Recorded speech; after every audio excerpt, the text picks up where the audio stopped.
an honor to have the press, and these are people that aren't timid. They're not afraid of the press. If you'd like to ask a couple of questions, you may. We had a very beautiful day celebrating a very nice man, a good man, great humanitarian, Jimmy Carter, funeral. And thought it was a beautiful service, and it went very well. And we had some very good victories today, as you probably heard. Go ahead. Any questions, Peter? Yes, President Trump, just a few minutes ago, the Supreme Court ruled that they are not going to slow down the sentencing. It's on for tomorrow. Now what? Well, they called for an appeal, and as you know, they acknowledged what the judge said about no penalty, and there's no penalty. But we're going to appeal anyway, just psychologically, because, frankly, it's a disgrace. It's a judge that shouldn't have been on the case. He's a highly conflicted judge. And they called for an appeal. So I read it, and I thought it was a fair decision, actually.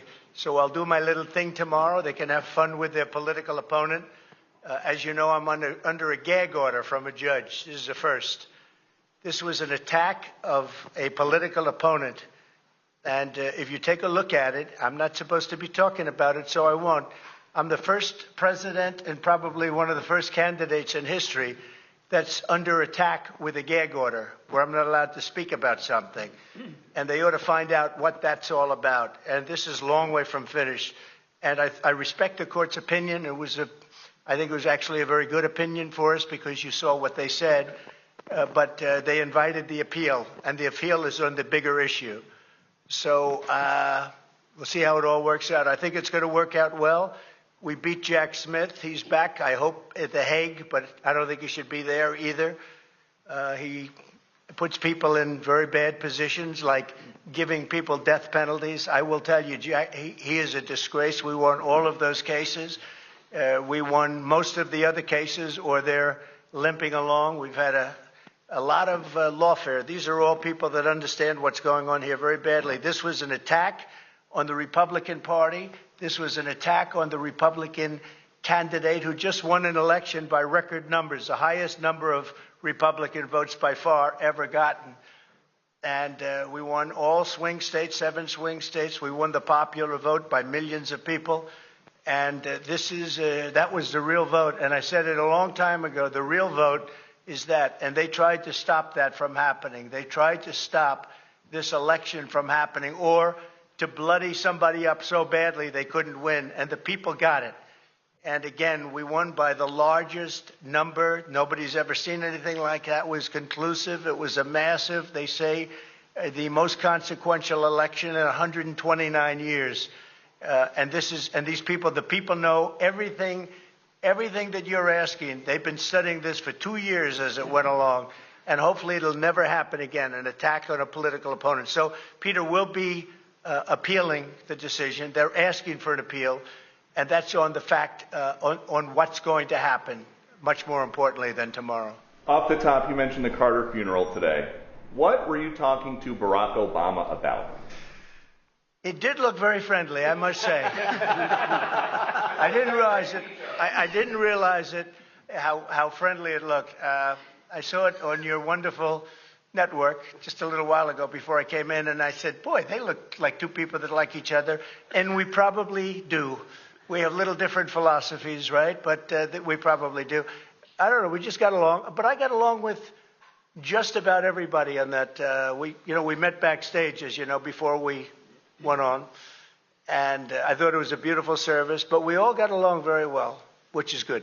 In California, what specifically do you think Gavin Newsom and Karen Bass could have done differently to prepare for this $50 billion fire? You know, we have great governors in this room, and if you look at the way they're states, I think I can say without exception. Anybody doing poorly in here? I don't think so. I mean, without exception, we have great governors here that have done a great job with their states. And I don't think, and you'll probably, if there's a weak link, you're going to find it, and you're going to be asking the next question of that person. Gavin Newsom had an opportunity to have millions of gallons a week, a day, millions and millions of gallons come down from the north. And I was able to get him federal approval from that, from the Department of Commerce of all departments. I didn't realize it would go through Commerce. I would have thought environmental, but it goes through Commerce. I got all of the approvals, and he said, I don't want to sign it. I don't want the water. We don't need the water. I said, you need the water. Your reservoirs are empty, the whole place. You need the water. That was 5 years ago. And I had it all done. The work was all done. We sent it to him. He refused to sign it. And if you noticed yesterday, the hydrants were empty. They didn't have any water, many of them. They said 20%, but now I just heard 50%, and now none of them have water, and that fire is still raging. When he turned that down, I was going to give him unlimited water. It would come down. It really comes down from the north, way up north, including parts of Canada. It's so much water that they wouldn't know what to do with. Just the opposite would have happened. And that's the reason that this happened. He wouldn't do what we wanted. And we're going to force that upon him now. But it's very late, because I think it's one of the great catastrophes in the history of our nation. This is not just in Los Angeles. I've never seen anything like that, devastation. And we're talking about homes that cost $200, $300, $400 million. Nobody's ever seen anything like it. People that, and very influential people worldwide. I don't know that they ever go back either, because, you know, they weren't happy with California. They weren't happy with Gavin Newsom. They weren't happy with their whole lifestyle there, with the crime being out of control, all the other problems. They were not happy. And it's going to be very interesting to see whether or not they're going to build, or whether somebody else is going to build and build a much lesser home. These were the most expensive homes outside of Palm Beach County. I see a list outside of Palm Beach. These were the most expensive homes anywhere in the world. And I think a lot of them are just not going to go back and build it. Plus, they don't want to be part of a construction site. They don't want to. They're building a home, another one's building. They're building in front of them, behind them, alongside of them. So I think it's a tragedy. I think it's an incredible tragedy. It's also a tragedy for a tax base. And the governors know exactly what I'm talking. And I'd like to hear anybody talk about that. But if you're the governor of a state and you lost thousands of very rich people that were paying a lot of taxes and weren't happy about it, and weren't happy about what's happened to California, which has all the advantages of greatness, but they've had horrible politicians. I think that Gavin is largely incompetent, and I think the mayor is largely incompetent, and probably both of them are just stone cold incompetent. What they've done is terrible. Would anybody have a comment on that? Because when you talk about losing the tax base, you're losing a lot of, you're going to lose a lot of those people permanently, and those people pay billions of dollars in taxes. Governor, what about you? We got some great property in Louisiana. Yeah, well, they'll be moving to a lot of your states. They'll be moving to Florida, I can tell you. I know that. But they're going to be moving to, you're going to pick up a lot, Texas. So it's a rough situation. I've never seen, I think it's one of the great catastrophes in the history of our country. Not even believable. President Biden's term, almost over. Before he goes, there's talk that he might trade a Gitmo al-Qaeda detainee, Mohammed Rahim, for 3 American hostages held by the Taliban. Should he do that? Well, I haven't looked at it. I will be looking at it. They're showing me tomorrow morning. They're showing me that there's a trade on. That trades, I have not been in favor of the trades they've made, but I'll be taking a look tomorrow. We'll announce something tomorrow. Don Jr. and some of your team just got back from Greenland. What's the price tag? Well, maybe no price tag. You know, look, we're going to have to see what happens, because Denmark, we need this for national security. We need Greenland very badly. You look at the Russian ships, the China ships, they're all over the place. They're, surrounding. Now, they have for a long time. That's a lane. But we need that for national security. So I don't know that Denmark has any right, title, and interest, and we're going to find that. But I can tell you, you saw the clips that were released. The people of Greenland would love to become a state of the United States of America. We were greeted with tremendous love and affection and respect. The people would like to be a part of the United States. Now, Denmark maybe doesn't like it, but then we can't be too happy with Denmark, and maybe things have to happen with respect to Denmark having to do with tariffs, because they have to do this, I think, for the free world. We need that to protect the free world. Is very important, and getting more important every year. When you were with all the Republican senators yesterday in Washington, which of your nominees do they think are going to have the hardest time getting confirmed? So we had a great meeting with almost every senator, Republican senator, and I would say that First of all, it was a love fest. This is a love fest too, I believe. I'll let you know in about an hour. But this is pretty much a love fest. I mean, the governors aren't exactly chopped liver, right? This is a group of people that have done a phenomenal job. And especially when you see what's going on in Los Angeles and all, you look at the way they've run their states, it's incredible. I talk about it all the time. The top 25 states, and I don't believe we have any in the list of crime. So every one of them is a Democrat-run state. We want to get along with the Democrats. I'm trying to be nice. We're going into a new term. It's going to be a great time for them. I'm going to call it the golden age. I believe we have a chance at the golden age of America. But I have to tell you, you look at the crime, it's all on the shoulders of Democrats and the way they run their states. And if these people ran those states, same people, same everything, but you put these people in those states, you wouldn't have crime like that at all. We've been watching over the last couple weeks, a lot of CEOs, including some who censored you 4 years ago, have been coming down here basically to kiss the ring. Did they change or did you change? Well, maybe we all changed. I think they've gained a lot of respect. I think they looked at the mandate that we got. As you know, we won the popular vote, as I said. We won all 7 swing states. They said, well, if Trump would win, I had to win 3. Because I had a lot of early voting going on, and we had to win 3, and we won all 7. And we won them by a lot. We didn't win them by a little. We won them by a lot. And we won the popular vote by a lot. I think that had an effect.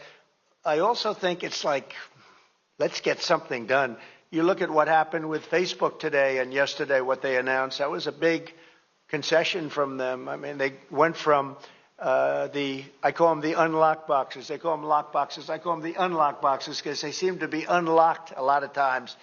But you went from the unlocked boxes into a statement yesterday that's really talking about free speech. What a difference that is. And so we appreciate that. But I think they've gained a lot of respect. We've had everybody.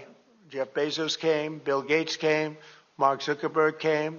Many of them came numerous times. The bankers have all come. Everybody's coming. I haven't had anybody saying anything bad about me. I'm not used to it. But a lot of it's respect. I think they respect the Republican Party. The Republican Party has become a much bigger party.